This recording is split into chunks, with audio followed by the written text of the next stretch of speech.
ito ang aming last destination sa aming travel galore. Tara, samahan nyo kami at kami ay papasok dito sa Okada Manila Casino Hotel. Mapapansin nyo dito sa ground floor, ang daming sasakyan, hindi mo alam. Lahat ng sasakyan dito ay nakapark lang.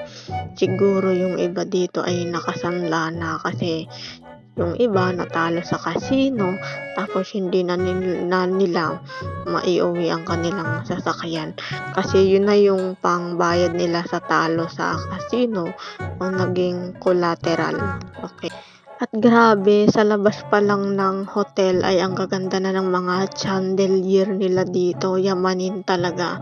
Napakayaman ng may-ari nito ng Okada Hotel. At ito na, papasok na kami. So, kailangan yung ipa-scan yung mga bag. At this time, nasira yung kanilang inspection system. Ito, kailangan i-check ni guard. Kailangan yung sumuko. Magtaas kayo ng kamay. At ito ang ating mga donya, mga auntie natin. Kailangan nating maigala sila sa maganda-gandang sosyaling hotel for today's video. Ito ang aming last destination. Siguro mga 1 hour mahigit ang aming pagpapasyal dito. Kasi nga, uwian rin kasi sila Parang 1 day lang sila dito. Kapag kayo mamamasyal dito, hindi na sila kahigpit, no need na ng vaccination card. Pag nai-stress kayo, mag-Okada lang kayo.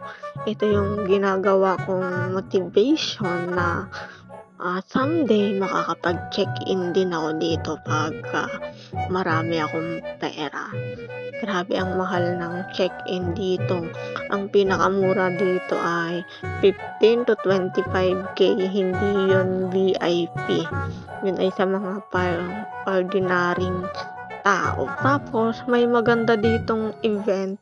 Alas 8 ng gabi ay meron silang fountain light. At so, makikita mo dito kami ay magsi-CR. At dito sa video na ito ay waiting ako maayos ng pinsan ko yung iPhone niya na makapagbura ng picture kasi nga full memory na yung kanyang internal memory sa iPhone. Kaya ako naglalakad-lakad at tumahanap na rin ako ng magandang spot para sa picture namin later na solo and then groupie picture. So mapapansin nyo, ang ganda kahit saang pwede magpa-picture, ang ganda. Lalo na pag iPhone talaga yung phone. At ito nga, isa-isa kami nagpipicture dito sa isang napakalaking kabuti. Akala nila pinipicturan ko sila. Sa kuluyan, ito yung aming dalawang auntie. Napakasaya ng experience nila na pag-travel dito sa Laguna. So ito, yan, nag-groupie na kami bago kami umuwi para naman kami may simple remembrance. Siyempre, bago mag-end ang video, dapat may makita kayong maganda. Char!